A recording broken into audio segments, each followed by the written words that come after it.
All right. It says we're live. If YouTube says we are live, then we are live. Hello, everybody. I see we have a number of people tuned in immediately here. I can guarantee that a certain percentage are related to me by blood or marriage. So hello to everybody who's related to me by blood and marriage. And thank you for being here, those of you who simply are here to have a good time and talk about the guitar and learn some stuff. My name is Jonathan. This is our 28th, I believe, 28th guitar Q&A live stream. And it's all about your questions for me. In between your questions, I have a bunch of things that I would love to share with you. We have another play along segment that's coming up about halfway through the show. Stick around for that. There's a few tricks I want to show you. And I have a dumb question of the day to propose. And I'm looking forward to your questions and also your dumb questions. Also, about halfway through the show, I will ask you to submit a few dumb questions. The questions that you have for me, dumb or otherwise, please put a few question marks before the question, and I'll get right to it. So we have a question right out of the box. Scott Rose asked a great question. Scott recorded another original song this week. He says, how do I get over my near total disliking of my own voice and just have fun with what I've got? Good luck. I understand. Here is my take on just getting used to how you sound. I know from my research, John Lennon really did not like the sound of his voice. Jimi Hendrix really did not like the sound of his voice.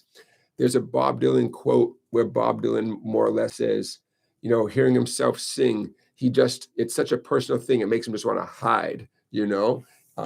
So I take that to heart. A lot of folks just are not in love with the sound of their own voice.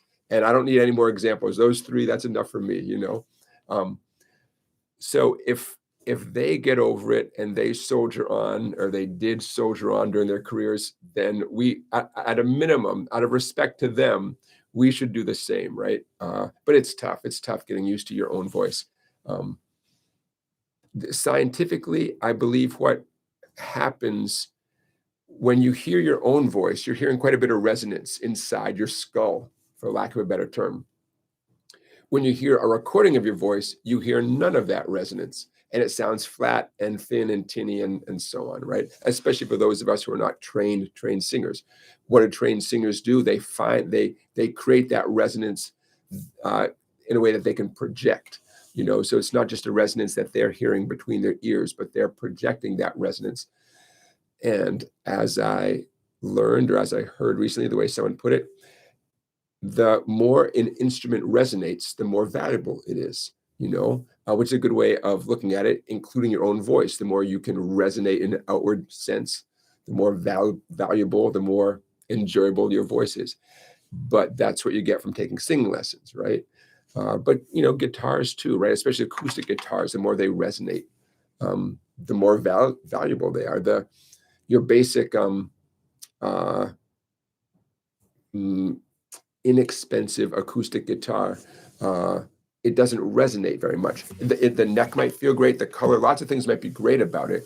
It doesn't resonate as much as a guitar that's 3 or 4 or 5 times the price, you know? So getting used to your voice, yeah, I mean, part of that is just your own psychology, but, you know, you look to other people who you know, who made a career for themselves, no matter what. Keep working on your voice. I have vocal training things I pull up on my phone while I'm driving, and I'll do vocal exercises on my phone. None of us have to accept our voices the way they are, right? You can always work on improving your voice. Whatever you do, when you're doing home recording your original stuff, I highly discourage you from putting your voice way down in the mix, so it's doesn't feel so naked. Everybody loses, you know. Your listeners, your fans, they want to hear your voice loud enough to understand the words, so don't bury it down in the mix. But having said that, even the simplest recording software has a variety of EQ options for your voice. So jump right in there and work some magic with EQ on your voice. It's not the same as auto-tune, right? But EQ can work wonders. So I'll leave it at that, because it's certainly, I'm not an expert. I just know I get that 8-band EQ or 10-band EQ. And by dropping certain frequencies and boosting other frequencies, I can at least improve a little bit of the recorded sound of my voice. So yeah, I just go and do it. Isn't the sun going to crash into the earth in another few thousand years? No one's going to mind what your voice sounds like. So I'm looking for those question marks. Should you have more questions for me at the moment, go ahead and ask those questions with a few question marks in advance. Jasper North asks a perfectly good question. Says, how often should we be practicing the guitar? The more the better. Yeah, but let's talk about that more specifically for a minute.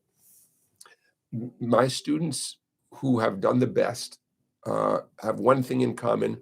They all play every day. Nothing else is similar, different gender, different age, different everything. But my students who play every day, they stand out. They make very steady, solid progress. So yeah, you should be playing every day. Reasons why you might want to take a day off. Any aches or pains, especially in your fretting hand, wrist. Not only should you take a day off, but you should make some sort of change. You should reconsider something that you've been doing. That's definitely a reason. Sore fingertips, that's different. That's just your skin toughening up. You got to have some strategies to keep your practicing interesting. So yeah, Jasper, everyone should be playing every day, but what you play is so significant because you're going to get burned out if you don't have a bunch of creative, interesting things that you're pursuing, so that's something to think about. Make a plan outside, when you're not practicing, make a plan outside of your practice time, so that when you do have that practice time, you have a variety of important things, practical things. So, hey, Susan, welcome. I'm going to say a few hellos. Walter wishes us all Merry Christmas. Thank you, Walter. Time Surfing Alien, I'm glad you are here again, TSA. Time Surfing Alien says, the advice Time Surfing Alien has been given is even if you don't play, touch your guitar every day. Yeah, but then it's right there. You can't resist it, right? Hello, Guy from Alberta, Canada. You guys know I love when you identify where you are at, because the global reach of what we do here on our Saturday live streams, I'll never take that for granted. Love it. Love it. Celeste, I'm reading your question. Yeah, okay, Celeste is asking a great question, something near and dear to my heart. Celeste says, she's working on a tune. In this case, I'm leaving on a jet plane, in the key of G. If it's too high to sing, put a capo on the 7th fret. Same chord shapes, it'll be lower. Doesn't make sense. Okay, I think I know what you're talking about. In fact, I have a little thing on my agenda to talk about capos with you guys. Oh, by the way, if you have a capo, grab it right now. Okay, go find it. Because you're going to need a capo in a little while. So grab your capos, everybody. Okay, so Celeste, I think what you're talking about is you learn a song, but it's not great for your singing voice.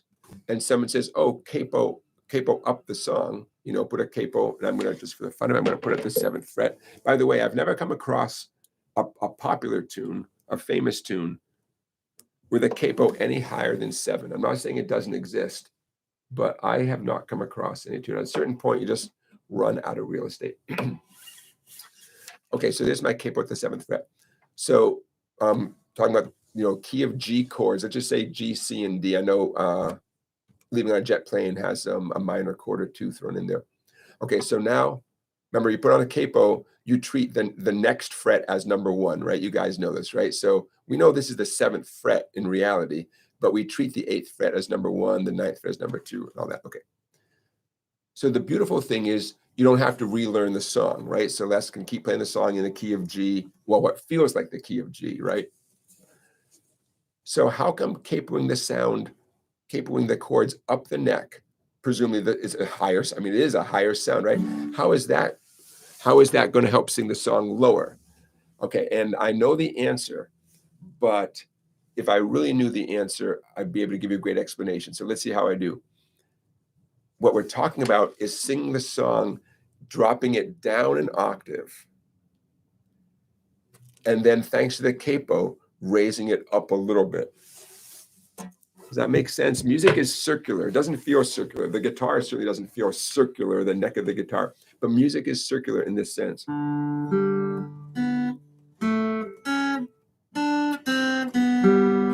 My bags are packed. Okay, so my bags are packed. I'm ready to go. I'm going to do G and C. I don't know all the chord changes off the top of my head, but if we're playing, leaving on jet plane in the key of G, here's how I would first approach it with my low voice here. All my bags are packed. I'm ready to go. Can you hear I'm bottoming out? Standing there outside the door, right? That's not going to work, right? If I go to sing an octave higher, watch out, step back a little bit from your speaker. Bags are packed, I'm ready to go. Standing there outside. Yeah, it's just, that's not, the song is losing its romantic touch, okay? So clearly I have to find a middle ground, right?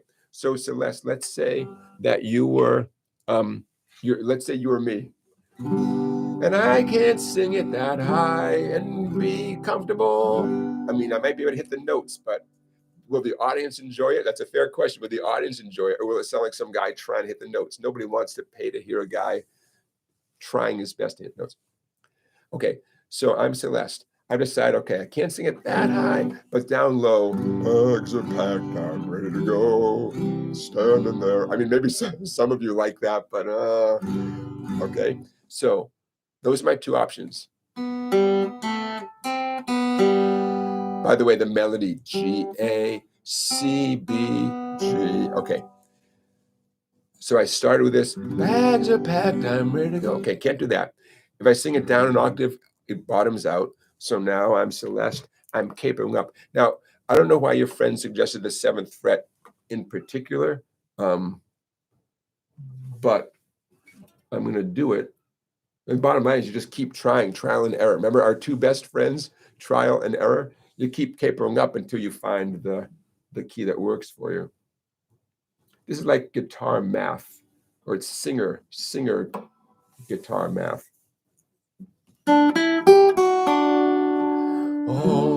All my bags are packed, I'm ready to go. Standing there. All right. So I'm getting there. I'm in my comfort zone. You know, I'm closer to my comfort zone. So so the answer to your question is why doesn't it make sense that capoing higher can help you sing the song lower? I hope I kind of explained that. I dropped the song down an octave and then started capoing it back up to find, technically, tell me if this makes sense, you guys. If I capoed up at the 12th fret, hypothetically, it's never going to work, but if I actually hypothetically capo the 12th fret, I would be back to where I started again. I would have moved the song up an octave, right? So the closer I get to 12, remember I dropped the song down an octave, and the closer I get to 12, the closer I'm getting to back where I started. 0 was too low, 12 is too high. You with me? And so it's up to me and you and Celeste and everybody to find where it works in between. And the best metaphorical image I can come up with is music being a circle, even though music is linear, right? A, B, C, D, E, F, G, A, B, C, D, E, F, G, but A, B, C, D, E, F, G, A, B, C, D, E, F, G. Anybody hear sirens? I hear sirens. So Celeste, I see your follow-up about how we said the 5th fret. Okay.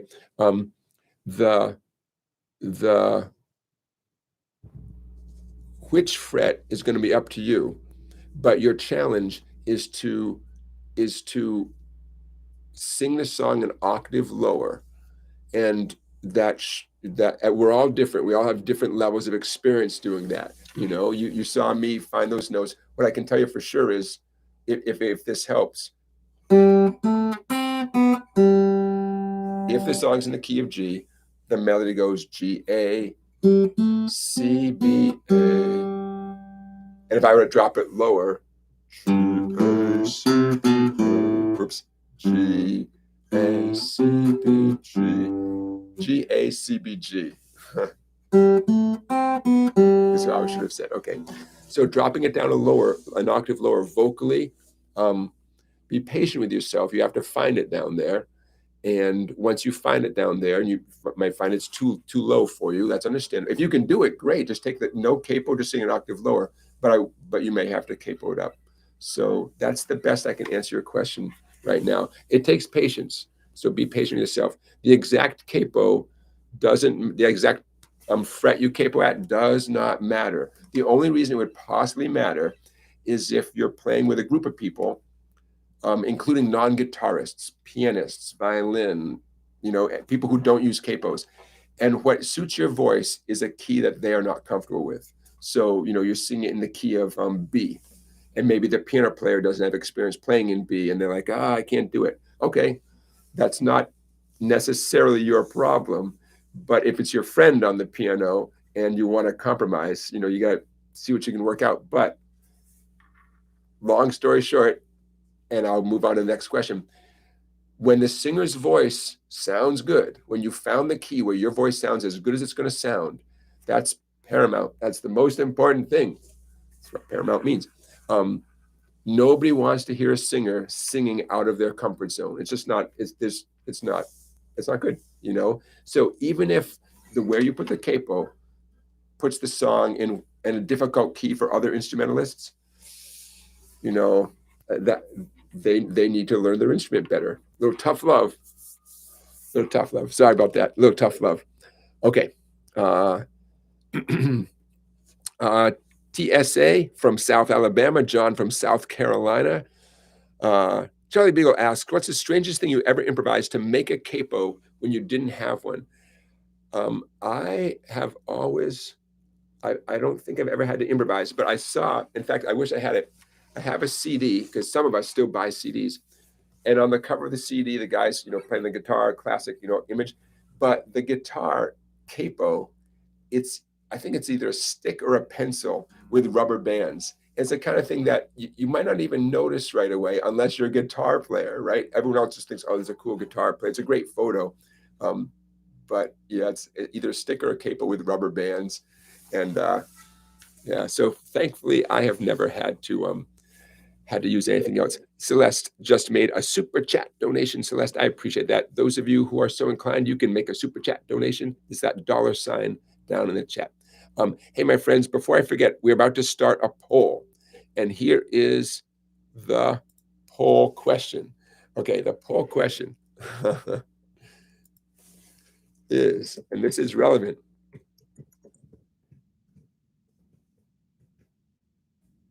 Okay, the poll question. It's both relevant for today, but it's relevant in general. Today's poll question is, do you have a capo handy? Some of you do not have a capo handy. That's a darn shame. Some of you don't own a capo. It's important to me to know how many of you have a capo handy, because for our play along, sing along coming up in a little while, I was planning on using a capo to do it, because it makes a song easier and it's practical and it's a good idea. If none of you have capos handy, then I would have to rethink that. Okay. Pooba John asked a question. Pooba John says, can I explain any info about pedals like the Boss Blues Driver? You guys have heard me mention the Blues Driver. Yeah, I know. Someone said that it's super bright in here. I don't know why it's so bright in here today. My face I feel all ghosty. I don't know. We're figuring it out. Maybe it's me. Maybe I'm just a shining person tonight. You guys heard me talk about trying out guitar effects pedals and how they sounded too similar to me until I stepped back and let the salesman demonstrate a few pedals, and then it made my shopping very easier. And the example I gave was the Blues Driver. So what I can tell you about that Blues Driver, if you're asking about that pedal specifically, very popular pedal, adds that nice grinding, distorted, high gain sound. But it's not like a sick metal overdrive distortion pedal. And and because I was demoing a few, including one of those. This is a long time ago now, and it gave a sweet, warm kind of distorted sound that just worked for my ear. Distortion, people talk about distortion and effects pedals in general, like they talk about fine wine. A hint of this, a touch of this, echoes of this. So I got the Boss Blues Driver. It was in my price range. I think it was about $100. I think it's still more or less in that price range. It sounded great to my ear. I know the Boss company, they've been around a long time. I figure if anything went wrong with it, or if I loved it and I lost it, wanted to buy another one, it would be easy to replace. Simple to use. The Boss pedals are the ones that I've used are pretty straightforward. So, and of course, you want to go to Sweetwater to get your Boss Blues Driver. Folks, at the very top of this chat, I put the Sweetwater affiliate link, and I'm putting it again right now. If you're buying yourself a holiday present, or if you're buying anybody a holiday present, click on that link I just put in the chat. When you click on that link and it brings you to the Sweetwater website, whatever you purchase, Sweetwater will donate a little bit of their profits back to what we do right here. And I thank you, and Sweetwater thanks you.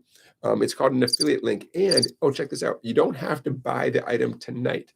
I think Sweetwater, it's about 2 weeks, anytime in the next 2 weeks, I believe, So I appreciate it. Thank you in advance. Robert Becker, I see your question. I'm just scrolling up a little bit to make sure I don't miss anyone. Tasha, I see you made a super chat donation. Thank you, Tasha. I really appreciate that. I really do. Thank you. I'm scrolling a little bit. Jasper is asking a question. What style makes my heart beat faster? I'm assuming Travis picking and singing. Well, you mean especially when I'm listening to guitar, like listening to what other people do. I'll tell you, I like lots of stuff, but I'll tell you who I've been listening to quite a bit recently. Bear with me, because I want to spell their name right. Okay. I really dig. And in a minute, you'll see when I put this in the chat, you'll see why I am taking my time trying to spell this correctly. Bear with me, folks.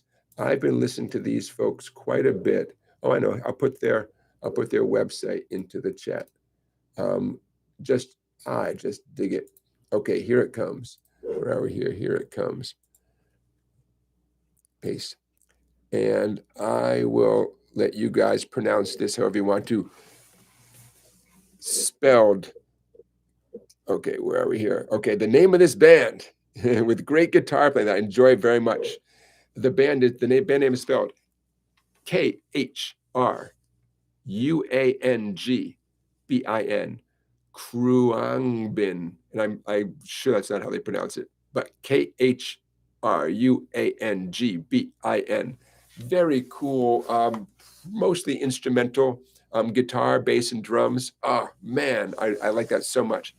And one more. I listen to a lot of guitar instrumental stuff because, frankly, it can be a real relief after listening to. Sometimes you just don't want to hear singing. I'm so sorry, but sometimes you just want to get a break from all that singing, and you just want to enjoy the sweet sounds of instrumental music. And here's another one that I'm putting in the chat. Another website for another band, and the band's name is pronounced. Ready? Or is spelled Tinariwen. Tinariwen. Tinariwen. So those two bands, those two websites I put in the chat, highly recommend them. Very cool. Happens to be electric guitar, and that gets me. I enjoy it so much. Jasper, I know the light is strong, Jasper. I get it. I don't know why the light is especially strong tonight. If I If I ran the circus, my friends, a lot of things would be different. Hang in there. Bear with me. Look away. Look away. So Russ wishes us good morning. Russ, you are in Australia, I believe. So let's see. You asked about music that I dig, and those are some of the bands I like listening to. Hello, Sonic Ninja, joining from Germany. Joseph Galasso wishes us all Merry Christmas. I hear first responders out there responding. Susan reminds us that Sweetwater sends a bag of candy with each order. And not only is that true, but I heard that Sweetwater will not send the candy if you are, don't want any more candy in your life. I've also heard that you can request specific candies on their menu. Not every candy in the world, but they give you a little assortment of candies in the bag. And if you really love bitter honeys, I've heard that you can tell your sales rep that you'd like the bag to be nothing but bitter honeys, which I find insane that they go to that level of customer service, but go figure. Sonic Ninja, I see your question, and I'm going to get to it in a second. Hello, Gregory. And I just want to make sure, I always feel bad, you guys, if I ever miss a question. And if you ever get the feeling that you asked a question and I missed it, just ask it again. Okay. No, that's great. Okay, Robert, I see your question. I'm going to grab that first. Robert Becker asks, what is the caged system and do you recommend learning it? I want to answer this I never want to sound ignorant. I mean, who does, right? But especially sitting in this chair where I'm sitting right now, I especially don't want to sound ignorant. The cage system is a way of looking at the neck of a guitar, way of looking at the fretboard. And the letters of caged, C-A-G-E-D, they stand for 5 major chords, the C major chord, the A major chord, and so on. I have not studied the cage system, but I understand the basic idea of it. So I don't want to talk about it too much. I keep telling you guys, someone buy me a book, the cage system explained. Send it to me, and I'll do a deep dive into it so I can talk about it more.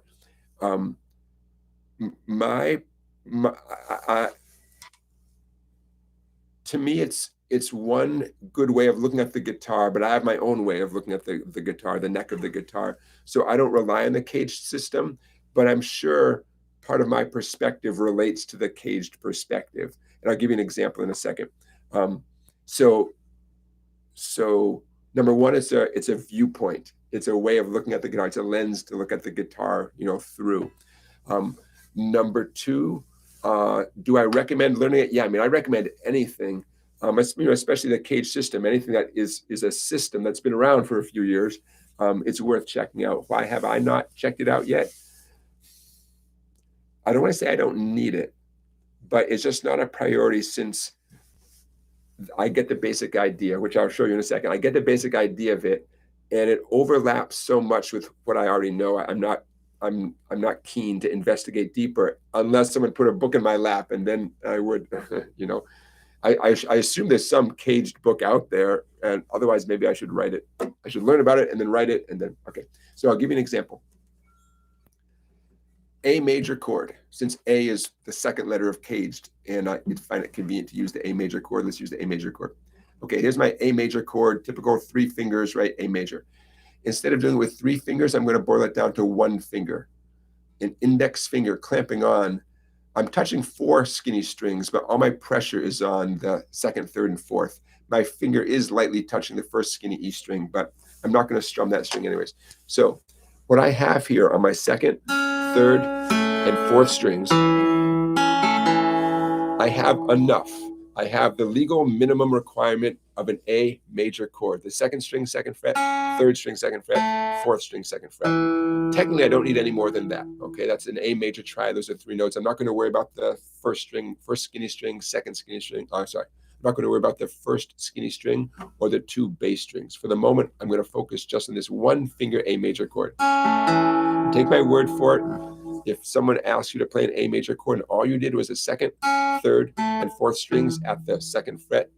That is an A major chord. In light of that, I now have a one finger major chord, no open strings. I can take that one finger A major chord, glide it up the neck to every fret. Every fret, I'm going to get another major chord. You know, for instance, if I bar at 5, 5, 5, and this is going to be relevant actually later in our live stream today. My bar is at 5, 5, 5. That's a C major chord. Second string, fifth fret, third string, fifth fret, fourth string, fifth fret. Okay. How would I prove that? Well, the second fret is A major, third fret is A sharp major, also known as B flat major. Fourth fret is B major, fifth fret is C major. I chose C just kind of arbitrarily, although we will need this later in our live stream. Okay, so what's the whole point with caged? We are now, you and me together, are now looking at the neck of the guitar through the lens, so to speak, of a one finger A major chord. Everything looks like A, but the name is not A anymore. But hey, we just, quote, unlocked the fretboard, you know, A major based on the second fret. How about D based on the seventh fret? How about E major based on the ninth fret? Huzzah! We have unlocked the neck of the guitar, you know, thanks to the caged system. So you get what I'm saying? You know, the letter A in the word caged represents an A major chord. And here's a really convenient way to go up and down the neck, get all these cool major chords with the A major chord grip. I'm going to call that the grip. Okay. So this is just the tip of the iceberg, but that's what the caged system is about. I chose the A of caged to illustrate it because I only have to use one finger. Those of you who love the cage system and know all about it, you know this is just scratching the surface of it. But, you know, so I learned that, what I just showed you, I learned that apart from any, you know, system. I don't know, I know about how music works, so I knew that was a thing, you know. If someone else, if the cage system is how another guitar player learned that little trick there and related stuff, awesome. Awesome. I was late to the party. I learned it before. So I'm super curious, and I know you guys are too, because you guys bring it up a lot. And so somebody would do me a favor, go to Amazon right now and look for a book called The Cage System, and then let us know in the chat if it exists. You know. Hey, I've got a few thanks. Stephen Mannion, thank you for your super chat. Bruce Isaacs, thank you for your super chat. You guys are too kind. Charlie Beagle, CB, thank you for your super chat donation. You guys, thank you. I appreciate that. I really do. Bruce Isaacs, I see your question, but I was going to get back to, hold on. Okay, Sonic Ninja, I didn't forget about you. Sonic Ninja asks, what are the essential bar chords to learn and complete the basic chords up the neck? Excellent question. Okay, I'm going to give you 6, but they're all related to each other. So do not fret because they're all related to each other. Let's do the E's. Let's just jump in and do this. Here's what you need to know before we turn this into bar chords. 3 E chords that you have to be comfortable and familiar with. E major, index, middle, and ring, right? E major, E minor, right? And how about E7? You guys know E7, right? The easiest possible way of doing E7, it's an E major with your ring finger off, right? E7, a 2-finger E7. There's other ways. I mean, there's lots of ways of playing every chord, but E7, this is the simplest way of playing E7, okay? So I want you to keep those images in your head of E major, E minor, and E7. Not the exact fingers, but the you know, what a diagram would look like if the diagram had, you know, big black dots where those fingers were. And here's the significance. Remember I said there were 6 bar chords? I'm going to put my bar at 5. Why not? Okay. 3 of the 6 bar chords are those 3. E major, E minor, E7. At least they're based on those shapes. We're going to have to rethink which fingers we do because the pointer finger is tied up here doing the bar business, right? Okay. E major. I have my bar at 5. I'm going to recreate that E major shape with my middle ring and pinky. Now, if you're shaky on what the E major was back down there, then you got to go back down there and remind yourself of what E major felt like. That's okay. No shame in that. We were all beginners once. Okay. So what I would call this is a bar chord with my bar at 5 and my other 3 fingers recreating that E major shape. Okay, so it's an E major shape bar chord. Bar at 5, ring finger, A string 7, pinky, D string 7, middle finger, G string 6. If I lift off my middle finger, my swear finger I call it, lift off my swear finger, get it out of the way. I'm going to try to get it out of the way, out of the, so you can see better. I've turned my E major into an E minor. Okay, let's see what these sound like. Again, it's an E minor shape. So this is my bar chord using the E major shape. Lift off my swear finger. Great name for a band, man. One of you guys got to start a band called Swear Finger. I'll take 5%, 10%, 25%. That's my last offer. Okay. Okay, E major, E minor. That's not the name of the overall chord. That's the name of the shape I'm recreating with my fingertips. Don't worry about the name of the chord right now. It happens to be A major and A minor. But, okay, one more. I'm going to recreate the E7. I'm going to go back to the E major shape. I'm going to take my pinky off, and now I have a bar chord based on the E7 chord, and that rounds out the first 3. E based on the E major, E minor, and E7. We're about to do the exact same thing with A major chords. A major, A minor, and A7. I call it an A major with a hole in the middle. Okay, so assuming that you know those 3 chords, A major, A minor, and A7, those are the remaining 3 chords that we're going to bar. Again, I'm keeping my bar at the 5th fret, no particular reason. Okay, I'm going to actually start with the A minor. So now I'm going to recreate the A minor shape with my middle ring and pinky. We got bar at 5, middle finger, 2nd string 6, pinky, 3rd string, that's a G string 7, ring finger, D string 7. This chord happens to be a D minor, but we're not worried about that name. We're worried about, what we are recreating with our fingertips. So there's, an A minor shape bar chord. Okay, A7. An A7 shape. Pinky, B string 7, ring finger D, D as in Delta, D string 7. Okay, now, this is a weird one. Recreating the A major shape with some combination or some other finger. So remember A major, right? 3 notes in a row. A moment ago I did it with my index, right? Clamping down. Okay, again, bar at 5. Over the years, I have attempted to do this with my ring finger flattening out. I know it's hard to see in the camera shot. My ring finger is recreating that A major shape. And my knuckle is bending the wrong way. My finger's curving. The knuckle closest to my fingernail is not bending the way it's supposed to bend. It's hopefully not bending at all. My second knuckle, closer to my actual hand, that one is kind of tenting up like a triangle. Okay, so that's one option. It's extremely likely that you will get no sound from your treble E string. That's how it goes. Plan B, do it with your pinky. I actually like this one a little bit better. Is it comfortable? No. But we're not in this for comfort, are we? So now my pinky is doing a little partial bar. Let's call that a partial bar. 2nd string 7, 3rd string 7, 4th string 7. And I personally can't help but to dampen out the first skinny E string. I can't help. Okay, plan C, so to speak.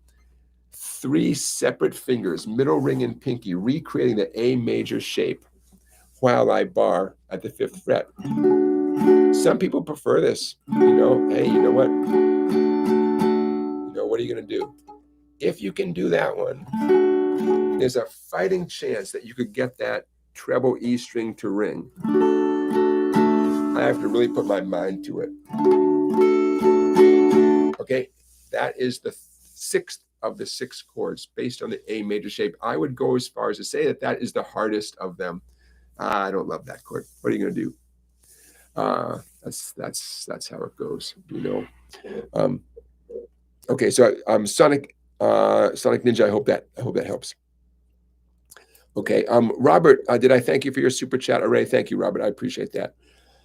Okay, scrolling. Hey, big thanks to Beginner Guitar Lessons. We have done 28 of these guitar Q&A live streams, and Beginner Guitar Lessons has been our moderator. And so thank you, sir. Thank you for all you do. Ron, I'm reading your comment here. Yeah, Ron sums up the cage system in a good way. He says, I think the premise of Caged is that no matter where you are in the neck, there are 5 major chords available to you by virtue of accessing the appropriate triad shape. Mm-hmm. Yep. You know, that's one good way of looking at it. You guys have heard me say this before. One thing that would be more motivating for me as a teacher to employ the cage system in my teaching is if I could connect that system with very specific songs, popular songs that we've all heard of before, in an intentional way, and say, oh, you know what? You can see when so-and-so is writing this song, you can see they were employing the cage system. It's as if they had just taken some lessons on the cage system and wrote a song with it. And now, before you say that sounds like a pie in the sky fantasy, it's not. Here's why. There are definitely times when I feel very confident I'm walking in the guitar player's footsteps. I'm reading their mind, however you want to put it. Or the songwriter, I can see what the songwriter was thinking. I can see, oh, they did this and this, and then they wanted to see if it would work one more fret lower, and it turns out it did, something like that. And maybe I'm crazy, but I feel like, oh, I see the logic. I see what they were thinking. Doesn't mean I'm as good as them or that their ideas were not great ideas. It's just that, oh, you can it seems like you can follow in their footsteps and say, I get what they were doing right there. I have never seen, I don't know of any song that connects directly with the cage system that way. And maybe I never will find that. That's okay. But that the way I teach, I like to connect theoretical, technical information with popular songs. Doesn't always work. But I don't want to give up. Scott Rose, thank you for your super chat. You guys are in a generous mood tonight. Thank you, guys. I appreciate that. Live to Fly. Hello. I want to say a few hellos. Janet or Jeanette, hello. Who else is here? Oh, let's check our poll. Let's see how our poll is doing. Okay. 87% of you have a capo handy. Excellent. 13% of you don't. I get it. Don't worry. When we do our song in a little while, how are we doing on time here? When we do our song in a little while, of course, this whole live stream gets recorded, so you can come back to it whenever you do have a capo and play along. But I will also give you some suggestions how you can play along anyways. Don't go anywhere, folks. I am grabbing something here. I was thinking about this whole capo issue, and here in the chat, I am about to put a Sweetwater link to a capo. There you go. Those of you who do not have a capo whatsoever, or if you just want to spare one, I put a link in the chat just now. Your basic Kaiser one-hand capo. Extremely popular, not too expensive. Go for it. Get yourself a capo. Scott says, Scott is referencing Miss Piggy singing to the John Denver and the Muppets Christmas Together. I'm gonna have to check that out. Scott. But thank you for your super chat. Sonic Ninja, thank you for your super chat. Swear finger. Wouldn't that be a great name for a band? Chaz, thank you for your super chat. I really appreciate that. You guys are in the Christmas spirit. Thank you, everybody who's making donations here.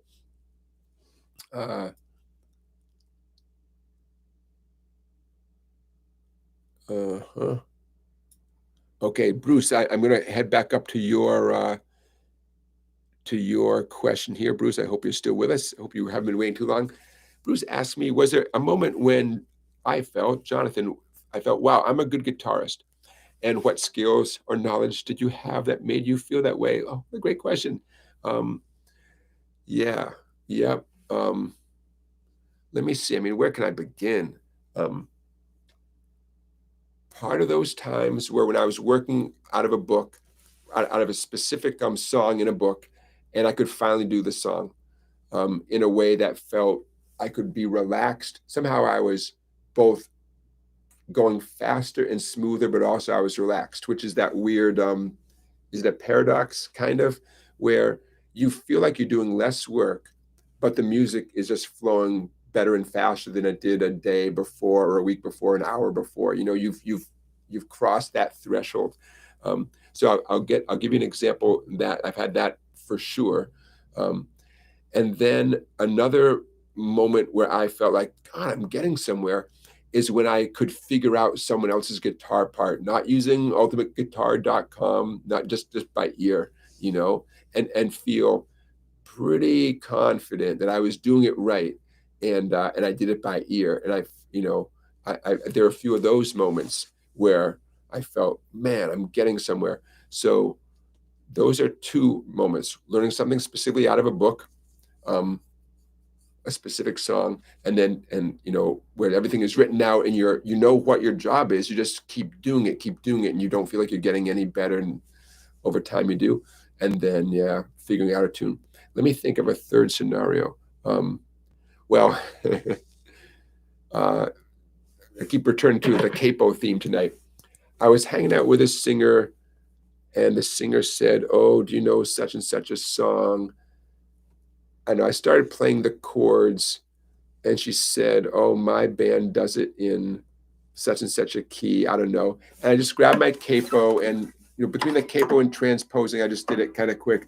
And she looked at me and she said, "Oh, my guitar player doesn't know how to do that." And I thought, oh, yeah. I felt very proud of my music knowledge at that moment. I had that moment where some of you, I bet you guys are gonna be able to relate to this, because for me, it was a turning point. There's a time in my life early on for way too long when I could play a bunch of chords, but basically every song I attempted to play, all I could really do for strumming was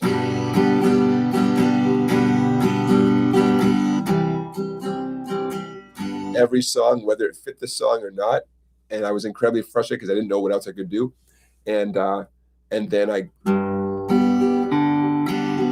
learned, strum number 2, where you hit a bass string and then you answer back with a little down up on the treble strings, what people call the boom chicka strum. And all of a sudden I could play a million more songs, a lot of the songs that didn't fit with that first strum. Okay, so fast forward to a party at someone's house, and the host of the party was banging out songs and singing songs on his guitar, and he was doing that kind of strumming. Nothing wrong with that. There's some songs that's how they go. And someone said, "Oh, Jonathan plays the guitar." Like, "Oh, sure, I play. We'll play something." And whenever I played, I have no idea, but I could do that kind of strumming. And he said, "Oh, you're good." And it meant a lot to me. I didn't mean to show him up. In hindsight, we're both pretty mediocre, but so that was a moment of that.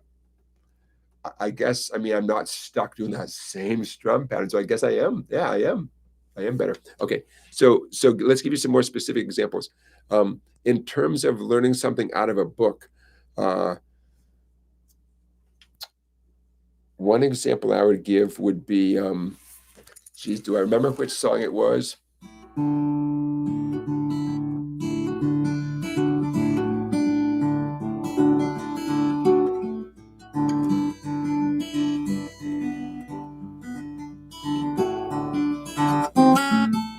so sorry. Because, Stackerly, also known as Staggerly. I had a book of country blues. I'm going to move my microphone, folks. I hope this doesn't sound too loud. I had a book of country blues finger picking. And I thought, I'm going to learn how to do this. And the only problem was I'd never done any finger picking ever. And so I found this incredibly slow going.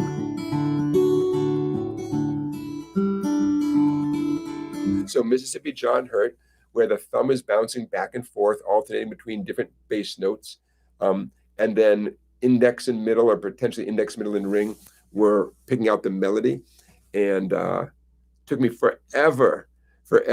But suddenly, it felt sudden, where I went from like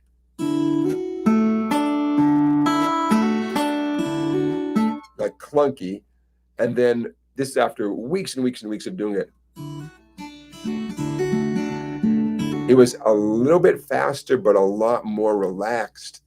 Oh, that felt great. And a quick example of something that I figured out by ear. Ooh, and this ties in with the Blues Guide, right? The Blues Guide, available. I know we're wrapping up the holiday season, or at least the Christmas holiday season, but the example I'm about to play is one of the things I put in this Blues Guide.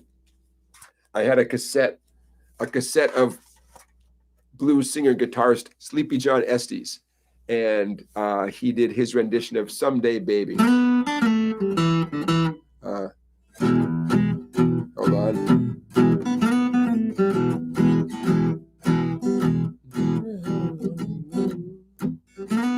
Okay, so I'm listening to this cassette, and I could hear him banging on a chord. I think I figured out there was probably an E7 chord in some way, shape, or form. But he'd sing, and then he'd put in this little riff. I don't care how long you're gone.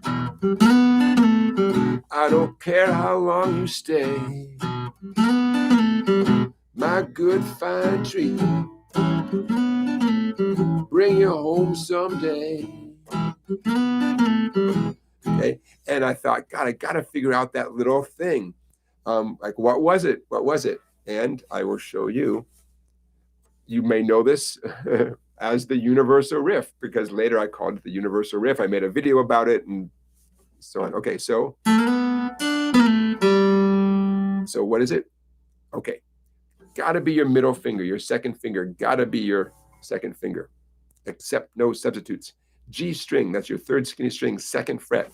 You're gonna pluck that string and slide that middle finger smooth and quickly, not too quickly, but quickly, from 2 up to 4.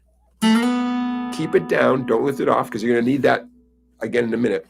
Next note, second string, B string, third fret, index. Your index should be waiting there anyways, right? It's just hovering right there anyways. Okay? The third thing that happens, that middle finger, reverse what you did at first. From 4 now, back to 2. And lastly, that same string open. You put it all together, slow and steady, middle finger slide, 2 to 4. Index finger, next string, 3. Back to the middle finger. Sliding 4 down to 2, and then the open G string. Okay? Oh, man, when I can do that, I don't care how long you're gone. I don't care how long you stay. Oh, man. So that was the first time I'd ever played chords, done a cool thing, and gone back to a chord. Ah! So you're helping me bring back some memories, Bruce. So those are some examples that come to mind. But you do this thing long enough, and you keep having those examples, those moments when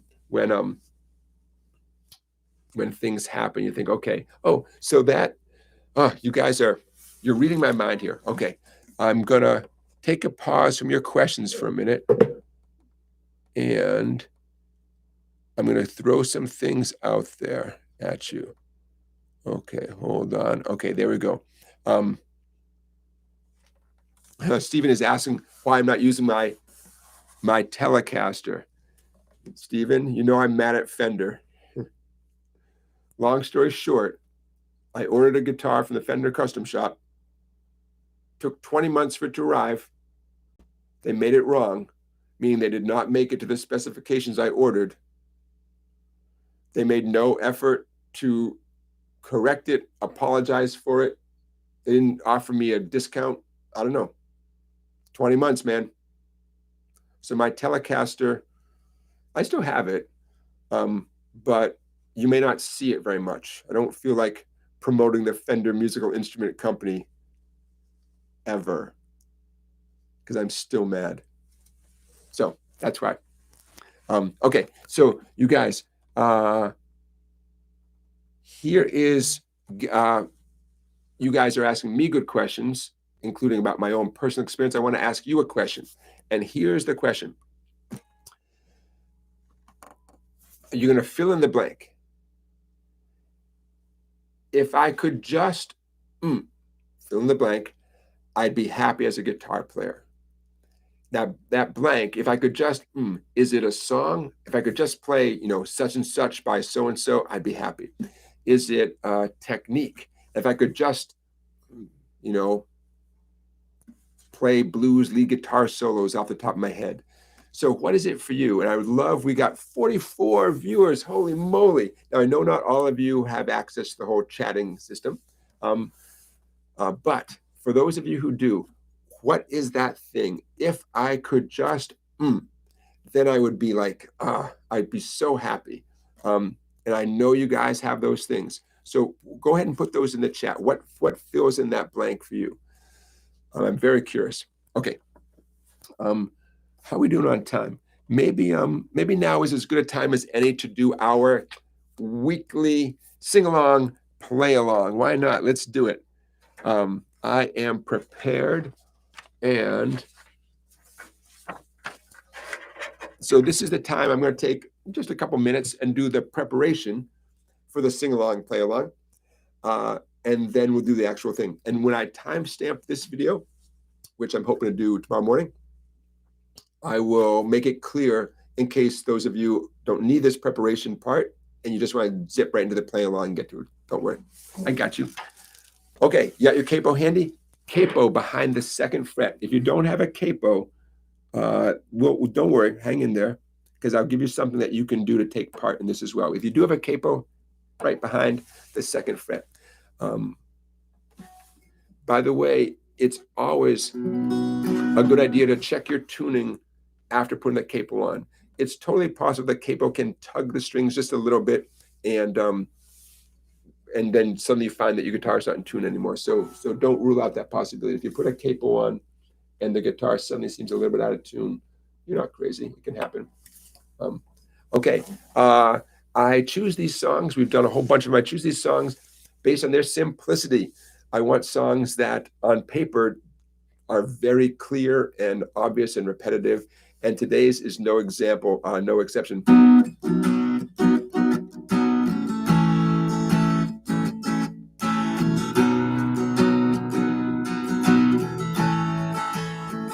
Once the capo is on, you're going to be going from A major to G major. Name that tune, you guys. That's the whole song. Who knows it? Okay, the song is, anybody? Anybody? Oh, hold on. Anybody know the song? There you go. Nobody, not yet. Okay. Fire on the Mountain from the Grateful Dead. It's in the key of B. We don't like the key of B as guitar players. What's the key of B? We like other keys. Thanks to the capo, we're going to convince our left hand that we're in the key of, let's call it the key of A. The whole song is A and G, back and forth. 4 counts on the A chord. The simplest possible thing you could do, 4 down strums on A, followed by 4 down strums on G. And hey, for once, I'm going to say do G any way you want to do G. All right? Any way you feel like doing G, go for it. In this song, it's not particularly significant how you choose to finger the G chord. Okay, so that's the whole song at the absolute simplest. 4 strums on A, 4 strums on G. Just keep doing that. For those of you who are a little more advanced, okay. You know, if you want to get that funky Grateful Dead vibe,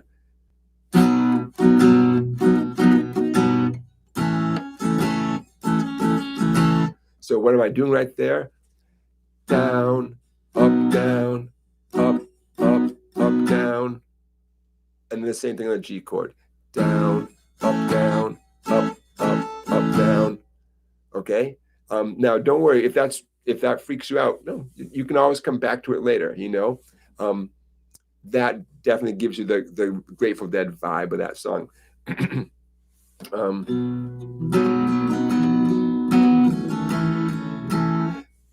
Strum C, plan C here.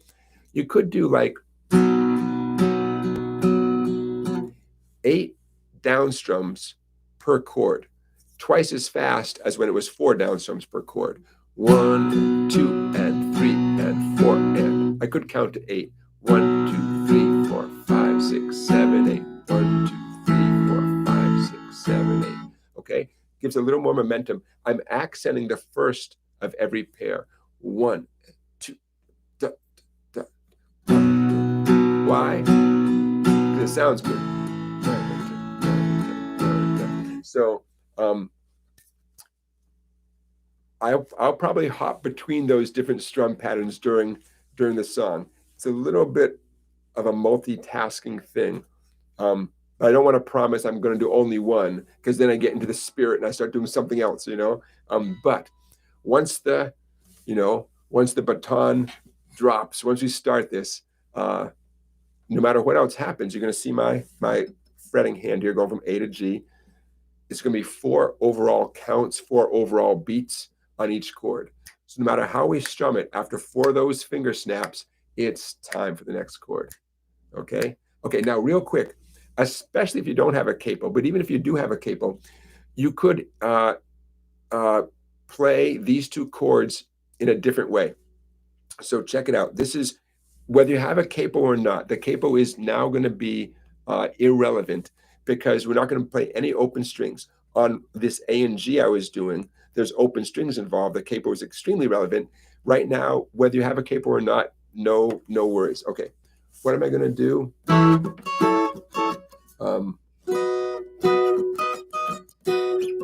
Okay, we're going to play the 2 relevant chords, but we're going to play them higher up the neck. One, and they both are going to feel like a D major chord. So take a second and grab your traditional D major chord. Remember, with or without a capo, don't even worry about the capo. However, you just grab a D major chord. Now, with or without a capo, slide up your D major chord so you're at 11 and 12. The true 11 and 12, right? The double dots. Again, I'll say it more times. Don't ignore the capo, okay? That's going to be your first chord. You're going to do that while we're all doing the A down here. And then your second chord, just 2 frets backwards at 9, 10, 9.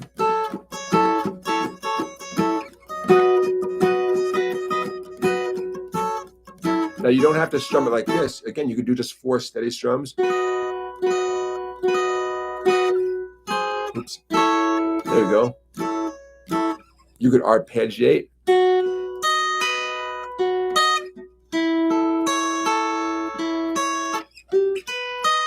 Just make up something, knock yourself out. I'm going to have the foundation of the song. That frees up all you guys to do so many possible things, Okay, I'll leave it at that. So the preparation time is over. It's showtime. Let's do this thing. Fire on the Mountain from the Grateful Dead, our weekly play-along, sing-along. You ready? Okay, for those of you who are joining me on good old A major, capo on the 2nd fret, A major chord. You ready? Okay, I'll see you on the other side. 2, 3, 4.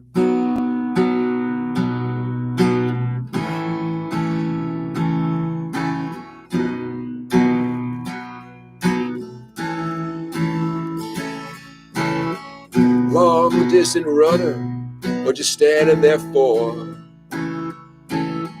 Get up, get out of the door. Playing cold music on the barroom floor. drowned in your laughter and dead to the core. There's a dragon that matches loose in the town. It takes a whole pail of water just to cool him down.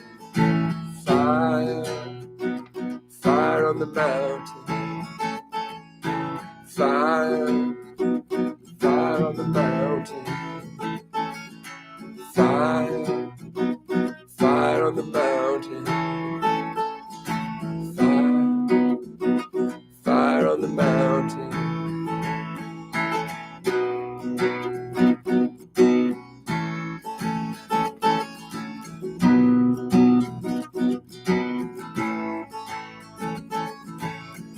Almost ablaze, still don't feel the heat. Takes all you got just to stay on the beat. You say it's a living we all got to eat, but you're here alone, there's no one to compete. If mercy's a business, I wish it for you. More than just ashes when your dreams come true. Fire, fire on the mountain. Fire, fire on the mountain. Fire, fire on the mountain. Fire, fire on the mountain.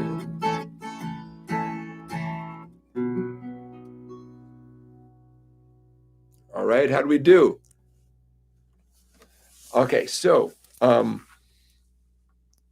if I were to add one more piece of information, it would be this: with or without a capo. I'm illustrating this without a capo, but with or without a capo, I encourage you to solo on top of this song. Heaven knows Jerry Garcia did, you know, 15 minutes on Fire on the Mountain. Why not, man? Why not? Okay. The quickest way to solo on top of this that I would, immediately recommend, no capo, okay? What I call the headquarters pattern, based at 4, and in a moment we're going to base it on 2. During the first chord, when it was A with a capo, okay, my index is waiting here at the 4th fret. What I call the headquarters pattern is the pentatonic scale that goes 4, 7. Hold on. 4, 7 on the bass string, then 4, 6. 4, 6, 4, 6, 4, 7, 4, 7. Many of you have learned that pattern in one place on the neck or another. Some people call that box 1. Okay, so during the first chord, those first 4 counts, solo right there, improvise with those notes. Band changes to the second chord, move backwards 2 frets.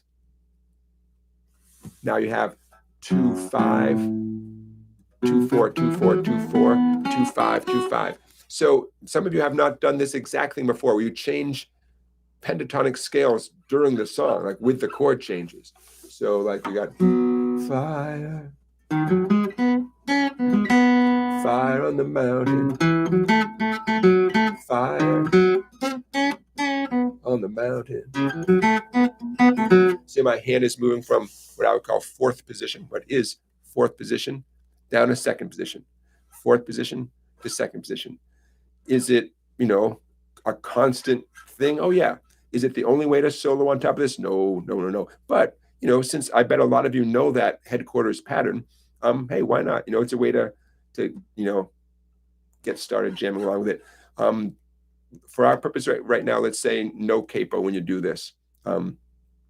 Capos can muddy the waters. Okay, that brings us to the dumb question aspect of our show. So now is your chance. You guys have been asking great questions.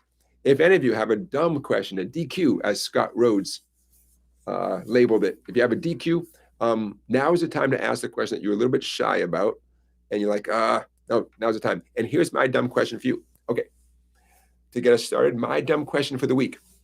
Is using a capo cheating? What do you think? What do you think, Livestream? A lot of other instrumentalists think it's totally cheating when a guitar player uses a capo, right? Trumpet players, piano players, none of those folks have capos. Why should we get a capo? They would tell you, man, just learn your instrument, you know? So is a capo cheating? That's my dumb question of the week. What do you think? Is the capo cheating? Okay. I'm going to end our poll. The poll question, by the way, was, do you have a capo handy? 83% of you do. Good job. So we're going to end that poll. Excellent. I'm going to scroll up a little bit because right before our play along, sing along, I asked a question, and I want to give you guys a chance to answer. And the question was, if I could just, then you'd be a more satisfied guitar player, maybe even completely satisfied. So I'm going to scroll up and see if you guys asked or filled in the blank and how you did that. Okay. Live to Fly channel. Was that you were saying that type of strumming that I did, that Grateful Dead? Was that one of the things on your like bucket list of things if you could just do that? I hear you. Well, hey, you saw me do it. Down, up, up, up, down. By the way, downs and ups, if someone like me or whoever goes to the trouble of specifically saying downs and ups, it is life or death. Don't compromise. Whatever it is, do that exact thing. It's worth it. It's worth it. And whatever the strum pattern or the thing happens to be, if you don't do it the way you're supposed to with the downs and ups, the exact downs and ups, it'll never sound quite right. I'm so sorry, but tough love coming to you from our Elm Street studio. Okay, so George, for example, George, great answer. George said if he could just do that boom chick Johnny Cash style of strumming, that would be something. Yeah, it's a great goal and totally doable, totally reasonable goal. And I'm happy that you answered the question that way for lots of reasons, including while Johnny Cash's tunes have a lot of that boom chick kind of feeling, it's such a useful strum pattern for so many other songs. So yeah, so you show up, you work on it as inspired by Johnny Cash, but then you use it for lots of other things. Yeah, great idea. Live to Fly says, if I could just play a song in time rather than my own freestyle, I'd be happy. Yep. Bruce says, if I could just solo more melodically, that would be a big leap for me. Yeah, very interesting. Yep. See, you guys are all so different. We all have totally different goals, right? And yet we're all right here. Well, we have a lot of the same goals, but I like how you guys are being very specific, Ron, what you're saying is extremely common, just to sing and play at the same time. Yep. Sonic Ninja says, if I could just hit all the notes on the fretboard intuitively. Yep.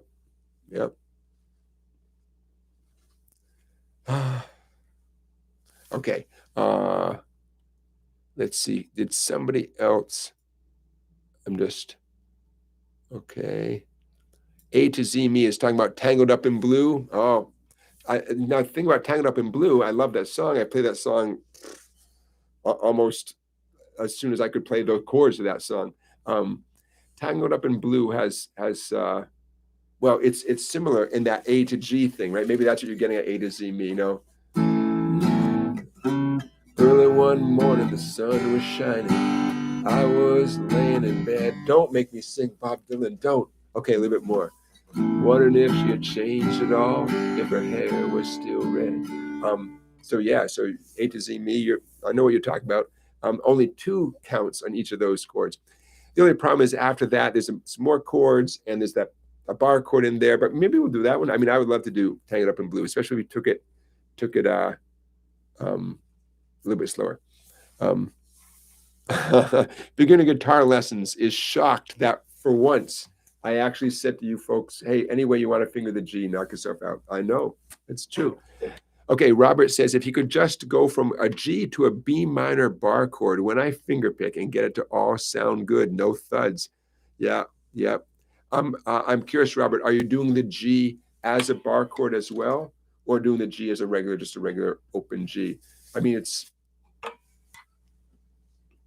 in theory, if you're doing G as a bar chord and you're getting a good sound with G as a bar chord, then you're gliding back to get that B minor. That seems like you have a head start on getting the B minor if you're already doing the G as a bar chord. But I bet if you're like most of us, you're doing the G as a cowboy chord, an open position chord. Yeah.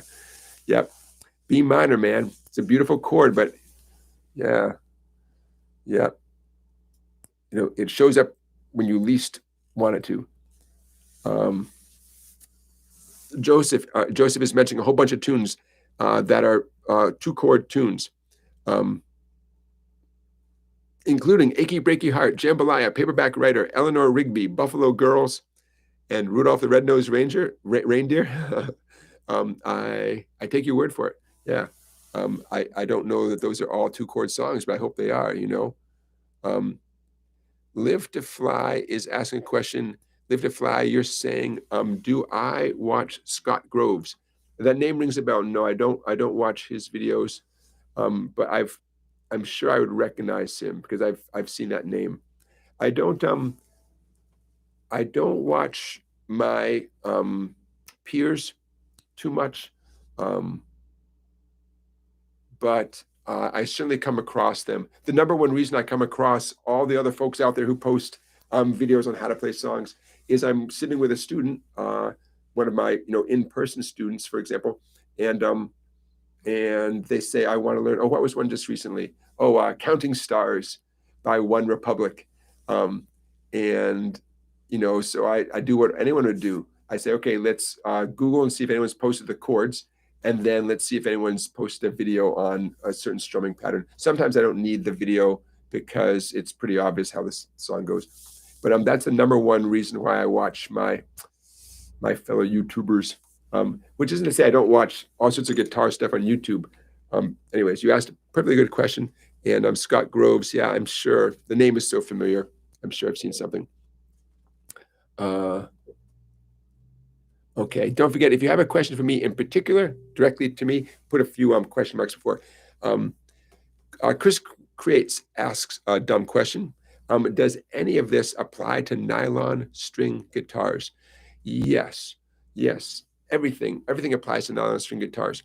Those of you who have nylon string guitars know they are simply a different breed. The necks tend to be wider and fatter because the strings are nylon. Even what appears to be typical wound strings on a nylon string guitar, they have a nylon core. At first glance, they look like regular, like steel string fat strings, the fat E, A, and D. But it's really a nylon core with a metal wrap around it. So they are also softer and more sensitive than a typical steel string. So everything that we're talking about today applies to nylon string guitars. But for instance, a capo, you should not get the capo that I recommended in the chat from Sweetwater. You should shop around for one that's specifically made for nylon string. It has to be longer, wider, however you want to put it. Playing with a pick, a typical plastic pick on a nylon string guitar, you can do it. That's not what they're made for. Very quickly, you are overpowering the guitar, and it's really easy to get a distorted, not great sound. What nylon string guitars are made for is bare finger playing, and they sound beautiful with the bare flesh of your fingers or a little bit of your fingernail. Other than that, Chris, I think pretty much everything we talk about here on our live stream, it all applies to nylon string guitar. But it's pretty significant because I do talk a lot about pick related stuff. And if all you have is a nylon string guitar, sure, you can play with a pick. Make sure you have a nice light touch and keep saving up for a steel string guitar. If playing with a pick is your goal. Most of the music, here's a dumb question. When you're just listening to anything out there, how do you know if it's a steel string guitar or a nylon string guitar? How could you possibly tell, right? How could you tell if it's a 12-string guitar? Sometimes it's hard to tell if something's electric or acoustic, right? How can you tell? Uh, I'm sure there are songs when I listen to now, famous or otherwise, where I think, I don't know if that's acoustic or electric. Technology can blur those lines. Does it matter? I don't know, but it's can be tricky sometimes to figure it out. So there's another dumb question I'm putting out there, along with my question, like, is a capo cheating? My second dumb question is, how can you tell what kind of guitar it is? You know, I don't know. It's hard. It's hard. uh, okay. Willie Snyder is asking a great dumb question. Thank you, Willie. Willie asks, could you use a capo to do different octaves with different guitar tracks? The short answer is yes. I would phrase it slightly differently. But I'll give you an example. I'll give you a real life example. Whether you are in a band with two guitar players or more than two guitar players, how cool would that be? Or you're doing home recording, which I think is probably what you're talking about. Doing home recording and you're laying down the tracks, man. You're laying down your different guitar tracks. You can definitely lay down multiple tracks with a guitar capoed in different places, but you have to be comfortable with transposing. And transposing, that's why I'm not gonna phrase it the way you phrased it, because it's not about octaves. It's about changing keys, but the capo changes it back again. And instead of talking, I'm gonna give you a real life example. Okay. You may remember a while back when we did good old Free Fallin' by Tom Petty. I'm going to assume that when you hear the recording of Free Fallin', it's Tom Petty with his capo at the third fret playing what I'm about to play here, the classic Free Fallin'. Okay. Oops. And I'm going to assume it's Mike Campbell without a capo joining in, going.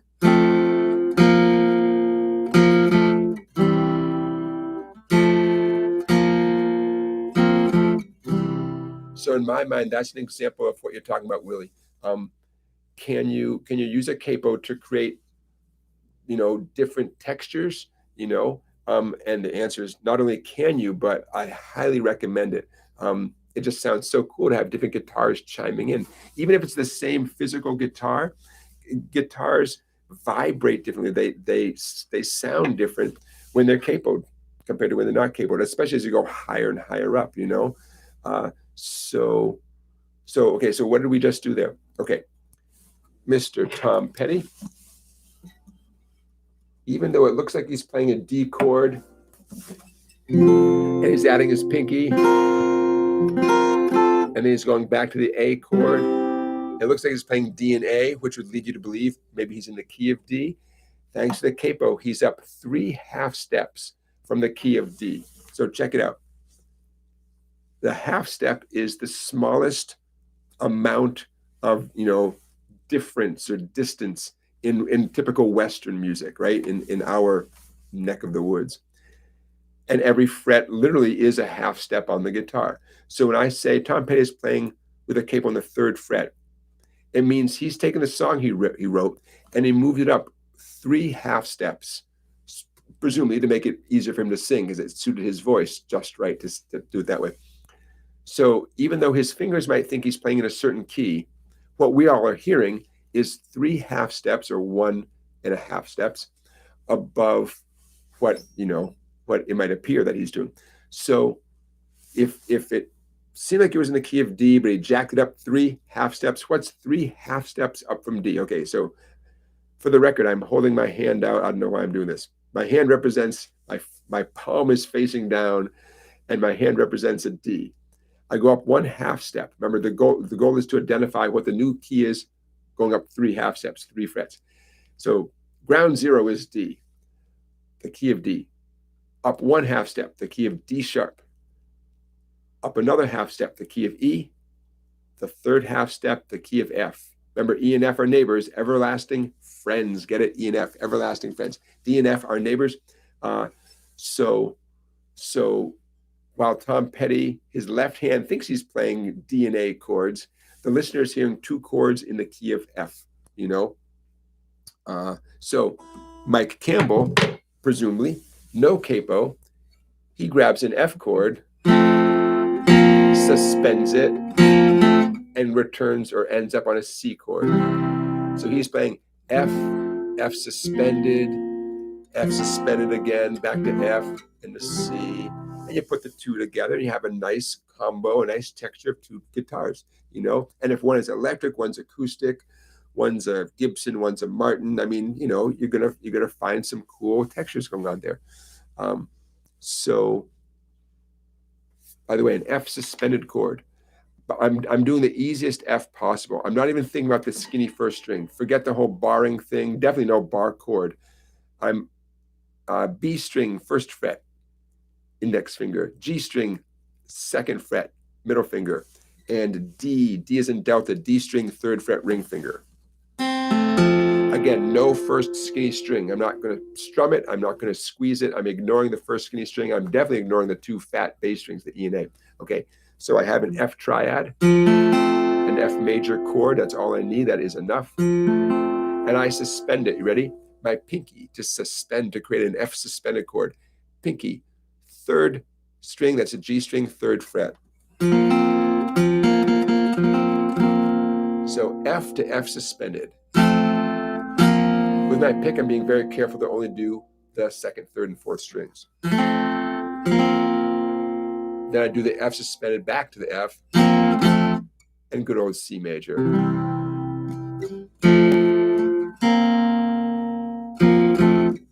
Okay, so that's my take on answering your question, you know. Not a dumb question, a great question. If you're not comfortable with this whole notion of transposing, that's totally okay. We could do a part of our chat on what it means to transpose. But think about simply asking, you know, finding a way to ask Google, you know, transpose a song from D to F or something like that, you know, and they might answer even quicker and faster and more succinctly than I did. So if you're working on a song and you are, you know, but I'm happy to help you out, but you might not even need me. Okay. Now, some of you, getting back to our question, is a capo cheating? I see some different varying opinions here. Someone said, where are we here? Stephen Mannion says using a capo is smart. Walter says using a capo is learning our instrument. Yep. Joseph Galasso says it gives you more songs you can play. Yeah, some songs, they were written with a capo, so if you want to sound like the Beatles doing Here Comes the Sun, you need a capo. I mean, that's how the Beatles did it. And that opens up its own little thing, like whether you philosophically believe in a capo or not, it's a moot point if you're trying to play a song exactly like so-and-so played the song, you know. And I see some of you are naming specific songs, like famous songs that use the capo. Okay, beginner guitar lessons is making a good point. So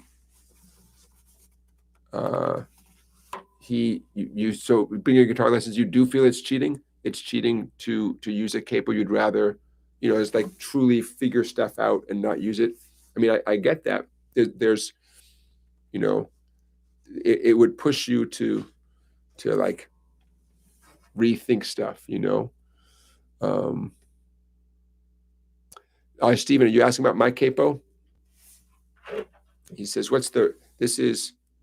asking about my capo, it's this, well, they probably call it brass. It's the Shubb brand, Shubb.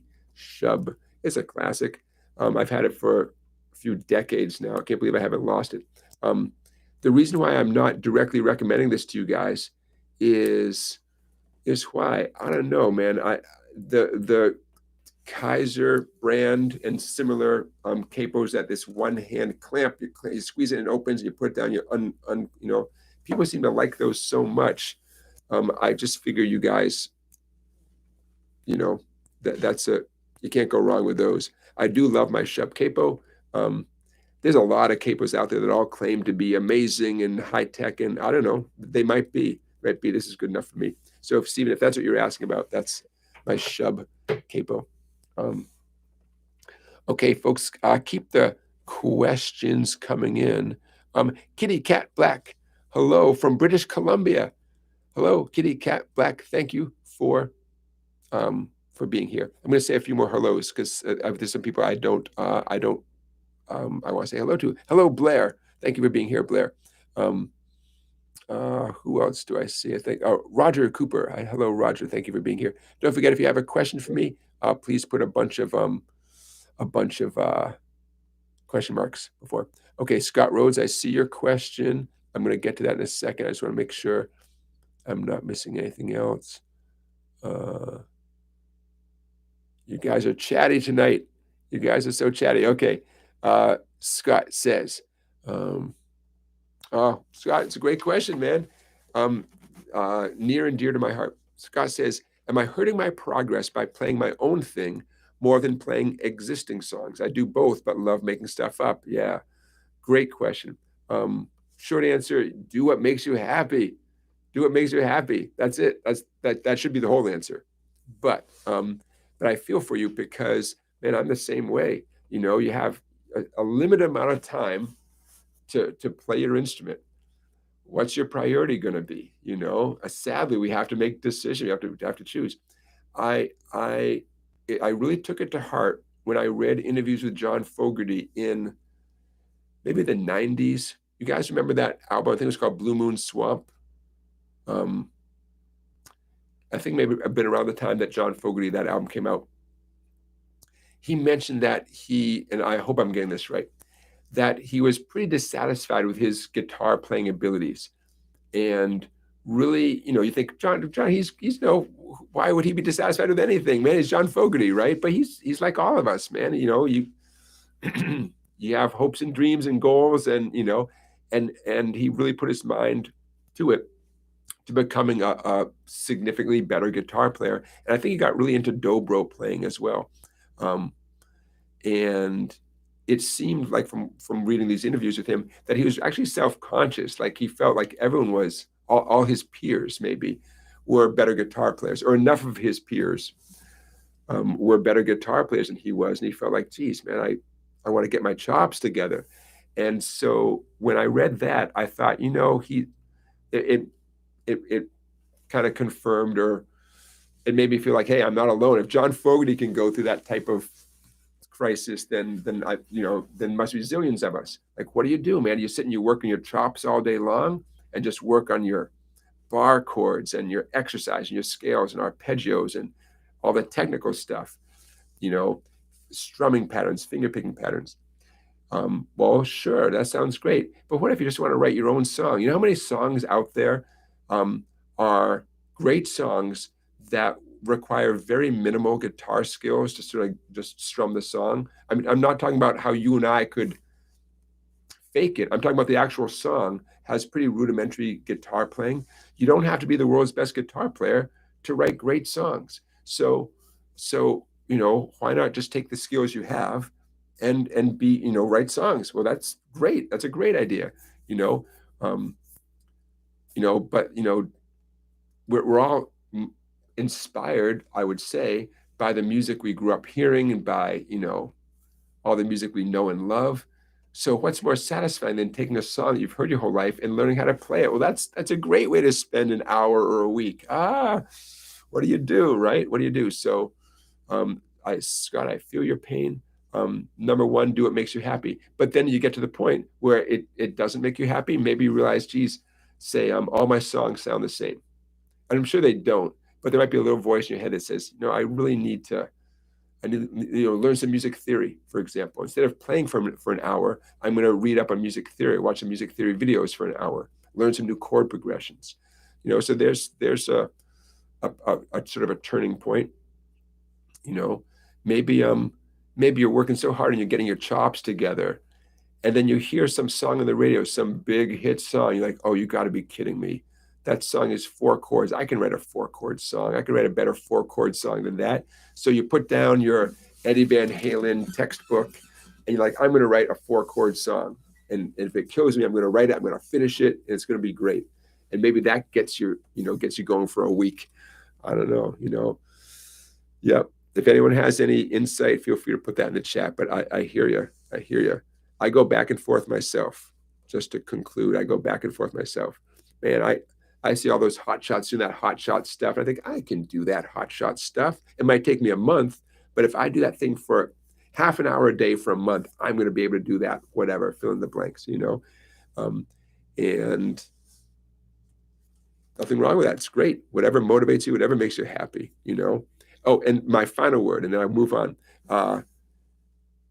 As long as your hands are moving 7 days a week, you're doing the right thing.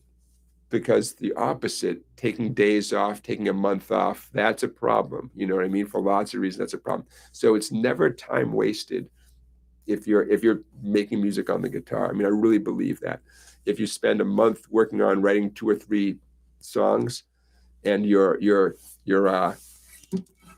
tapping ability suffers because you've been working those songs, okay, all right.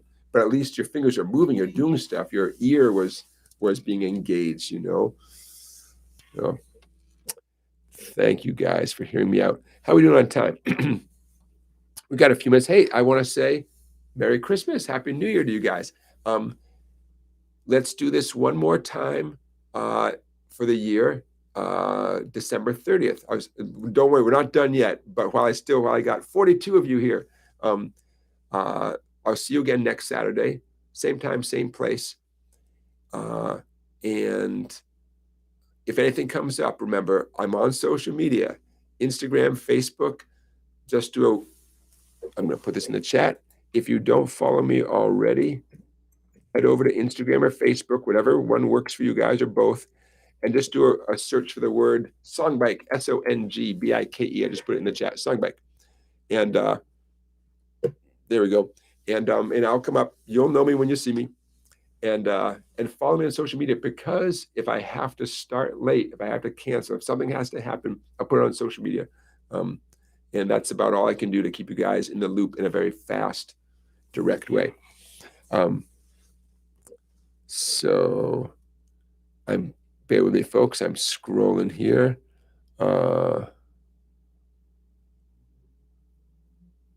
Yeah, TSA is making a good point. When you put on whatever capo you're using, make sure it's nice and snug right behind the fret, not right on top of the fret, but right near it. When you put it on, make sure that it is sort of the pressure is centered. With this particular brand I'm using, I got my 2 fingers pressing, even before I lock into place. My 2 fingers are sort of keeping that pressure, hopefully kind of equal across all 6 strings, and then I push it into place like that. Yeah. Okay. Now I have a few more things on my list. I'm going to start checking some of these things off. Okay, we did that. Affiliate link. Oh, I'm putting a coupon code into the chat. You guys know I have a website, and on that website, here's my website, song-bike.com. On that website, you guys can check out and possibly purchase a bunch of my ebooks, or what I call my real book, good old Hal Leonard, my real hard copy. I have about 20 of these left. I order about, I don't know how many, 50 or 60 at a time from Hal Leonard. You can get it from Amazon. You can get it finer bookstores everywhere. But if you buy it from me, I make a few pennies more. Okay, so at Songbike, 10% off. Why not? Happy holidays, you guys. 10% off the coupon code. Got all creative with my coupon code. The coupon code to get 10% off any of my e-books or my Hal Leonard book, Santa 10. Okay. And I think that goes through the day after Christmas. So 10% off, song-bike.com. And what we're talking about here, books such as the Complete Christmas Songbook, which comes with a free copy of the Blues Guide. Remember, these are e-books. You don't get these in the mail, sadly. I wish I had them to mail out to you. You download them as PDFs. Anyways, 10% off of that combo. 10% off of the Strum Pattern Bible. There we go, the Strum Pattern Bible. 10% off that ebook. 10% off the series that I'm very proud of. The 3, especially if you guys maybe are thinking of encouraging a loved one to play the guitar. Someone who's maybe getting a guitar as a holiday present. There you go. My 3 ebooks for beginners. The Guitar Week one, the Guitar Month one, the Guitar Year one, all 10% off. And last but not least, the DCG Trick, the book that corresponds with my video by the same name, also 10% off. Okay, that's my way of saying happy holidays to you guys. Okay, so check that off my list. Okay, check. Okay. Looking for your questions, my friends. I'm scrolling. Okay. Oh yeah, Charlie Beagle, you're reminding me of something that I have pet peeves like everybody else. And here's a pet peeve for you. From a songwriter, song appreciator point of view. A few years back, 20 years ago, my gosh, Pearl Jam did their cover of that song, Last Kiss, right? Where, oh, where can my baby be? I know some of you guys love that song. I know you do. But I am going to suggest from a songwriter point of view, from a topical point of view, I don't know. If you like Last Kiss, there's a song that's a million times better if you want a dramatic song about a car accident. And the song, and I love this song. I love this song more than I should. Anybody know what song I'm thinking of? Elvis.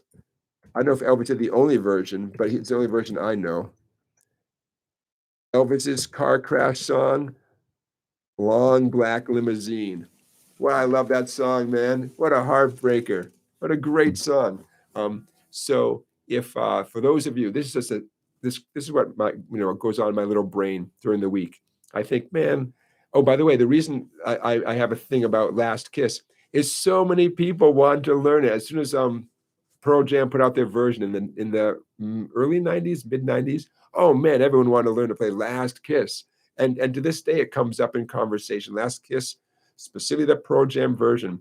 Joseph Galasso, I see you're talking about G, E minor, C, and D, or C, A minor, F, and G. There you go. I don't know what key. Maybe, Joseph, maybe you know which key Pearl Jam did it in. Oh, all my students want to learn Last Kiss. I don't know. To me, that lyric is a bit much, man. I don't know. I don't know about Last Kiss. Long Black Limousine, on the other hand, I'm totally okay with the morbid sentimentality of Long Black Limousine by Elvis. I think that's a great song. So compare and contrast. You guys can discuss and see what you think. Long Black Limousine. Don't ask me to sing Elvis. Don't ask me. There's a long line of mourners driving down our little street in their fancy cars. Such a sight to see. Oh, yeah. Love it. Okay, so there you go. Long Black Limousine. Not on my checklist, but it was on my mind, so mentally I'm checking it off.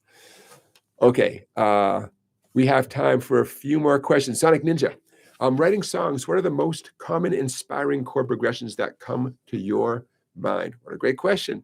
You know what I try to do? Because I think I'm so clever. I think I'm so smart. I try to avoid the common popular chord progressions.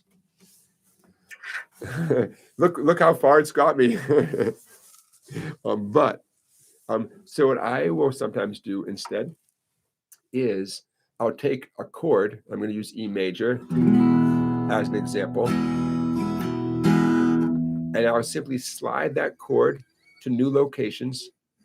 And by trial and error, see if I can come up with some interesting combinations. I'm still going to include the 2 skinny treble strings as open strings. I'm going to avoid the fat string, except when I'm back down to E major.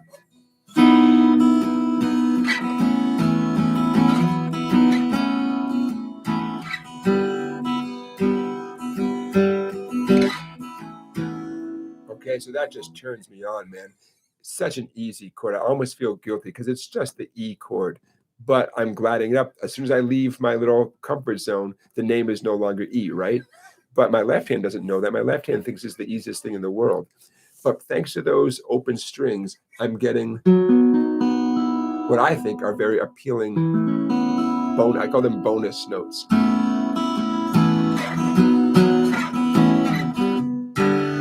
So that's one thing I do if I were to sit down and write a song, or when I have, times I've definitely used that as a gateway to getting some things that are not predictable. So since, like Joseph in the chat, Joseph put the chord progression for Last Kiss. Let's say they do it in the key of G, G minor, C, and D. I know that's an appealing chord progression. I know it's a successful chord progression. Common sense says use the chords everybody uses, right? Write a song with those chords. I can't do it. I can't do it. Another one I'll do would be based on a C major. Move it up 2 frets. It's now a D major with some bonus notes. Yeah, it sounds so cool. I'm not even doing anything. I just took a C, moved up 2 frets. Sadly, REM already did this for the song Man on the Moon.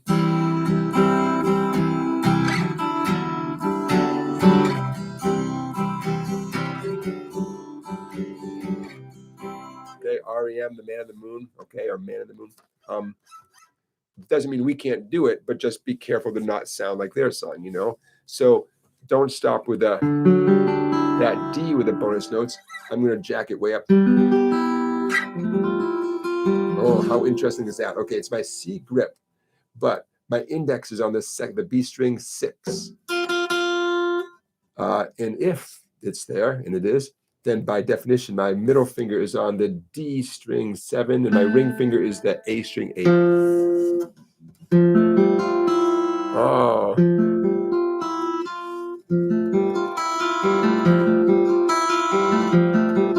Somebody write a song with that chord, man. That's just weird, right? It's just a little bit off, something a little bit different about that. So that's where I'm coming from, in terms of, getting my creativity going and hopefully finding something that someday becomes, my style. So that's what comes to mind. I like your question. Those are some things that come to mind. Okay. Okay, Willie, you're asking a great question. You guys have such good questions tonight. It must be the eggnog. Anybody out there drinking some eggnog? Possibly. Willie is saying, I know you've talked before about bass riffs mirroring the guitar. What is your personal preference on that? What I remember, I'll answer your question in a minute, but what I remember is sort of the opposite, where both the guitar is mimicking the bass part. Good old Green Onions.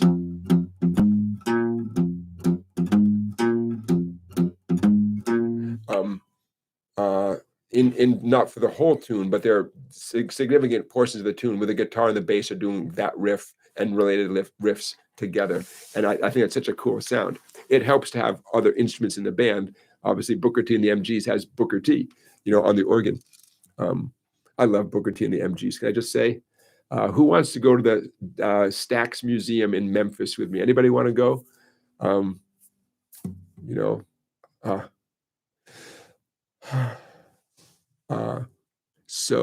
But getting back to your point, Willie, here's one thing that bugs me. No,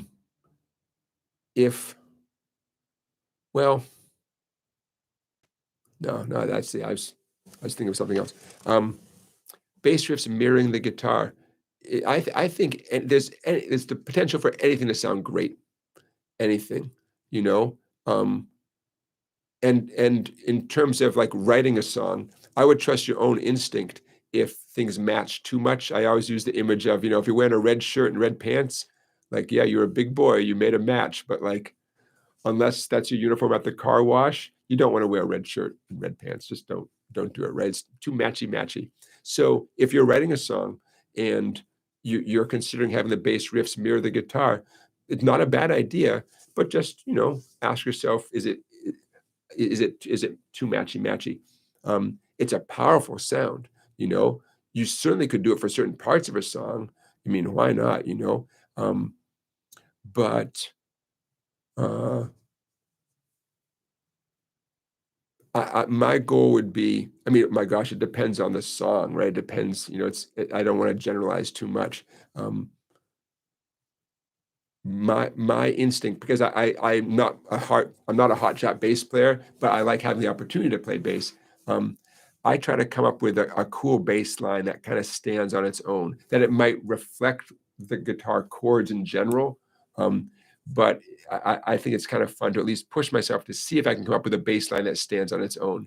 That would just be a fun bass line to play, period, as opposed to something that sounds like what I am, which is a guitar player who can fake the bass a little bit, you know? So playing the note G, while the guitar player plays the G chord, and then as soon as the guitar player changes to a C chord, then you change to the note C, and you play that a bunch of times. I'm not saying that's wrong, but I push myself to see, can I do better than that? Is there something else I can do? So I don't know. I hope that helps a little bit, Willie. Okay.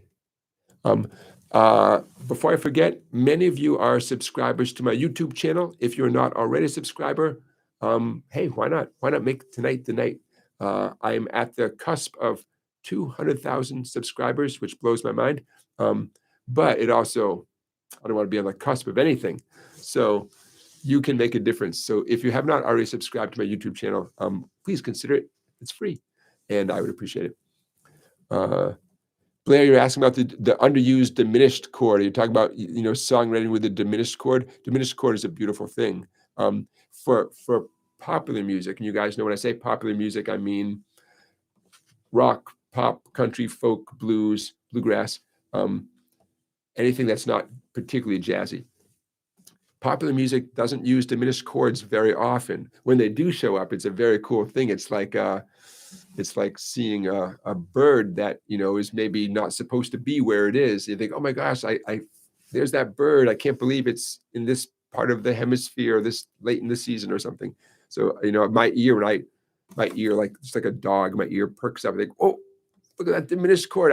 I swear I heard a diminished chord just there. It's a beautiful thing. Too many diminished chords and things that sound kind of jazzy. Nothing wrong with that. Just make sure that's your goal. Yeah, Willie, I'm always talking about red shirt and red pants. I got to come up with more images.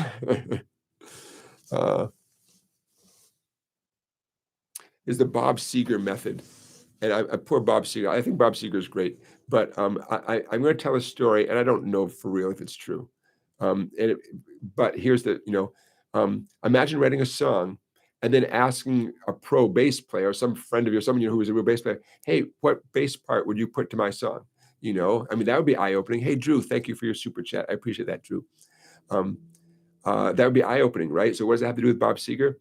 Again, this probably is not true. Might be true. Supposedly, Bob Seger would write songs, or wrote a song, I don't know. I don't want to say this is the base of his career. Bring it down to Muscle Shoals, right? The great studio players in Muscle Shoals, Alabama. See what they would do with his song, and then bring it back to his guys and say, okay, here's how you play it. Here's what you do. I want that story to be true, not because it diminishes Bob Seger's band or anything, but because, like, yeah, man, yeah, how cool would that be? You've got your band, but you see what these like super experienced studio musicians, like what they would do to bring your song to life. And he's like, yeah, man, that's great. And that's what you and your band do. I mean, that's one way to become a better band, right? Why not, man? You got to learn somehow. Why not? I don't know. I don't know if that's true. But I imagine there might be a grain of truth. Maybe he did that with one song. I don't know. Good old Bob Seger. Okay, Ron is asking a question here. Let me read it, Ron. Oh yeah, great. Ron says, guitar aficionados often talk about the virtues of tuning down, loosening all your strings, a half step or a full step to bring out different tonal qualities. Sure. What is my opinion? Love it. Love it.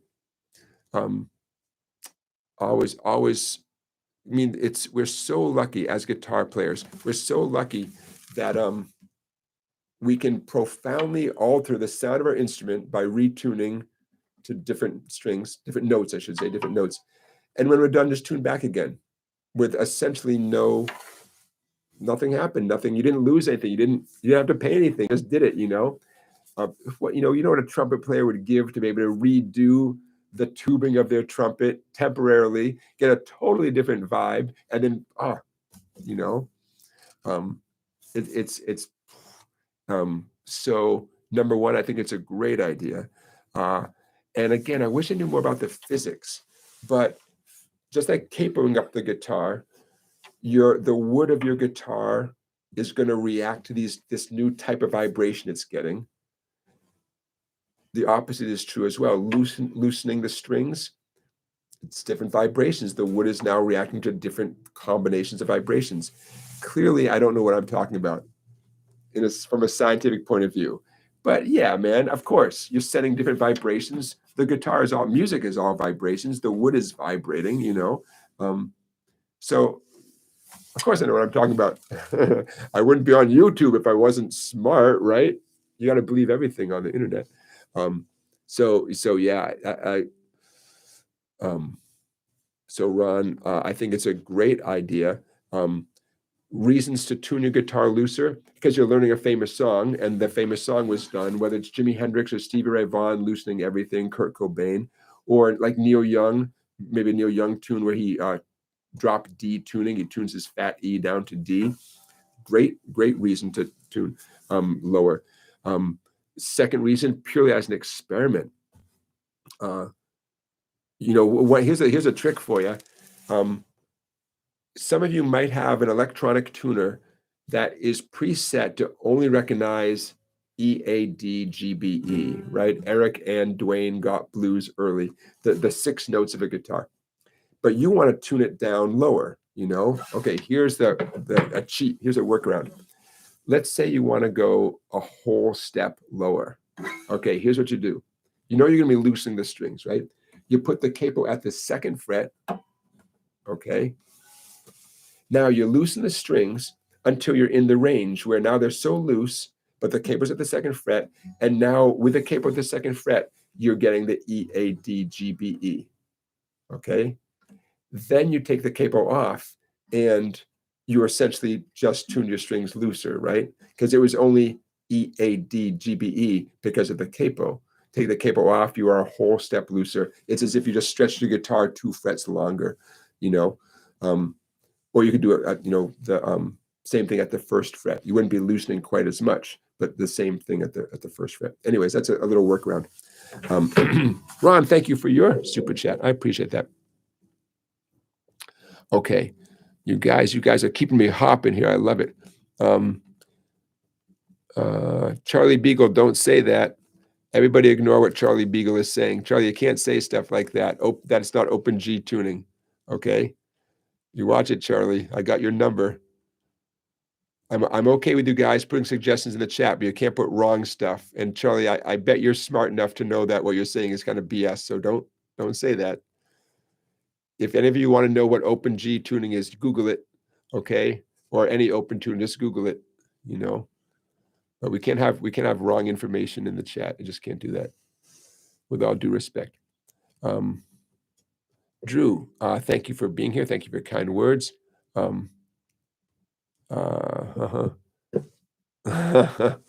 Live Defy says, Live Defy subscribed to my channel back when you still had hair and mine was dark brown. That was a while ago. Okay. Let's do one more thing. I want to leave you guys. It's just about time to wrap up. I want to leave you guys with one more thing. I got stuff I want to show you. Right hand or left hand? Let's do a right hand. Sorry, a left hand thing. Okay. And some of you, if this what we're about to do sounds familiar, it's because this is a topic that's near and dear to my heart, and I'm sure I have talked about it before. I'm going to find just the right angle so you guys can read this. because I know the lighting is weird tonight, and who knows why the lighting is weird tonight. Okay, so here's what we're about to do. And this is going to be specifically for your fretting hand. For the record, I'm holding up a piece of paper here called One Finger Major Chord Embellishments. And those of you who have taken a few lessons with me, you know that I'm all excited about one finger major chords. Okay, so the premise here is we're going to take our index finger and play a major chord.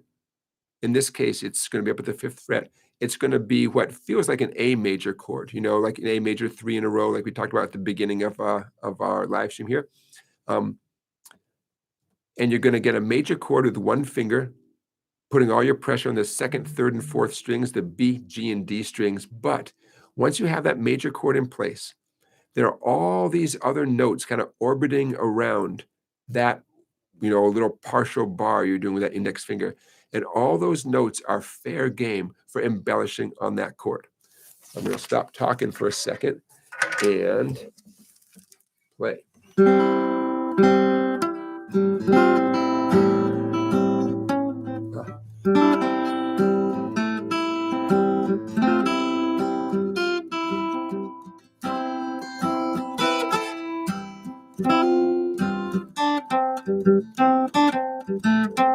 Okay, so what was I doing? Here's my one finger A major chord. I'm gliding up to the 5th fret. It is now a C major chord. Why C? Why not C, right? Okay. I'm going to keep that index finger in place, but you don't have to keep it in place. Visually, as a teacher, it's good for me to show you guys that because I'm going to be playing other notes with these other fingers of mine, but you don't have to keep that in place necessarily because the whole point is sort of the image of that chord. You know it exists. You know it's there waiting for you. The one scenario where you're going to use this, or you could use this, is you're playing with a band or you're playing along with the recording and you know the chords of the recording. The band is playing a C major chord in the old-fashioned cowboy sense, but you grab C up here with a partial bar at the 5th fret. And you're not going to be satisfied with just strumming that C. You want to embellish on that a little bit, put in little in-between notes, little.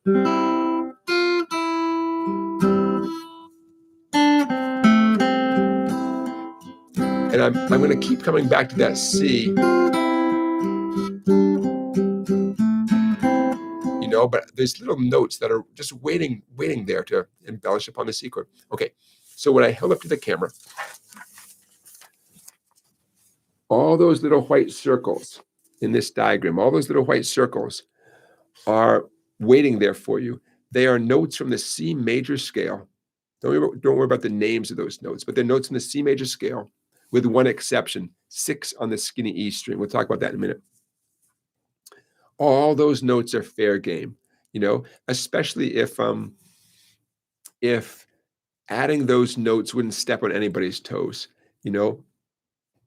I might save this for when a singer stops singing for a beat or 2 or 3 or 4, and somebody has to fill in the space. You know, maybe it's a C chord for 4 counts, and the singer finished singing on the first count of C, 1, and then there's 2, 3, 4, and someone has to put in something during that time, right? Well, if you've got your C chord in place, any of those notes are nice little passing tones, nice little bonus notes. You know, anything with a circle around it, the black dot, I should say, with a circle around it, that is the note C. It's the root note. See that at the bottom of the page there? It's the root notes. Always good to know where the root notes are. You don't have to play them, but it's good to know where they are. Okay? All right, so check this out. At the very bottom of the page in tab, I wrote down a C major scale. I encourage everyone to play scales, but I encourage you to play this scale as for no other reason than as a warm-up, but also when you play that scale, you're playing pretty much every single note on the diagram here, you know. By the way, look at those fret numbers on the side, 5, 6, 7, 8, 9. See those fret numbers right there? Those are significant, right? This is not the 1st fret going across. It's actually the 5th fret. Again, why the 5th fret? Just because that makes this a C chord, and I like talking about the key of C. That little rainbow symbol up above, that one finger partial bar, that's the indication that it is being done with one finger, that little rainbow sign right there. Okay, so this is not a big homework assignment. Just the opposite. Grab that, give it a few strums on those three strings, the second, third, and fourth treble strings. And then, if possible, keep that index finger down and add and pick any one of those white notes and pluck it as an individual note, and then go back to strumming the chord and just see what you can come up with, see what it sounds like. This is this is purely for the fun of it, Okay, I mentioned that 6 on the treble string is the one exception. Hear that note? I'm sure you did. Okay, that's the flatted 7th note of a C scale. It's a bluesy note, and I had to include it. Because it's a note that you very well might enjoy adding at the right time, even though it's not literally a note from the C major scale. So if you're messing around with this stuff and you don't like the sound of 6 on the skinny first string, fine, don't worry about it. But just know that it's there waiting for you, and it has its own role to play, and you might need it someday. But since I was encouraging you to play 8 on the first string and 7 on the first string and 5 on the first string, I couldn't resist to include that 6, because there's a time and a place for that note. If your ear says, ooh, I do not like that sound, hey, look on the bright side. That means you are thinking in terms of the C major scale, and technically that note is not part of the C major scale. So your ear is having a reaction to it. Okay, I'm making a big deal about it, but I want to be clear. Okay, you guys, I think it's just about that time. Some of you might have holiday plans now, tomorrow. Wish you all Merry Christmas, Happy New Year. I will see you, though, next Saturday. I'll be here. I hope you are as well. Saying goodbye is always so difficult. I'm being good about the buttons. I think that was only my second button of the night, right? That's all right. Leave the buttons alone. That wasn't even funny. Everything's a little funnier with a rim shot. Keep telling yourself that, funny boy. Okay, everyone settled down. So I'm going to scroll like I do. Live to Fly is saying goodbye. TSA is saying Merry Christmas to me, and I'm sure to all of us. So I think now is a great time to wrap up. You guys, I appreciate all of you being here. I see 35 thumbs up. Do you happen to know, you guys might not be aware of this, a few hundred of you come and go during the course of the live stream. I get these statistics once I close out what we do. And at any given moment, it could be 30, 40, 50 people. But hundreds of people come and go, which is awesome. And then, as you know, this live stream takes a few hours, but by maybe 12 hours from now, probably less, it's available to rewatch. I will be timestamping it probably in the morning. So any of this stuff or any old episodes that you want to review, it's all there waiting for you. So I will see you guys next Saturday, 5:30 Eastern time. I appreciate you being flexible with my time changing. I expect to be here in the Elm Street studio. We'll figure out what's up with this bright light. I don't know why it's so bright tonight. I'm sure there's some reason. I just want the audio to be good, man. I want the audio to be good, and I want a basic visual image to happen. All right, you guys. Hey, I will see you next Saturday. Have a great rest of your weekend. Hope you have some time to play. Hope you have some quiet time in your life. I know this is a hectic time of the year. If any of you, by some miracle, have some time to sit and play the guitar tomorrow, you are doing something right. All right, you guys. I'll see you next week. All right. Good night. Be well, everybody.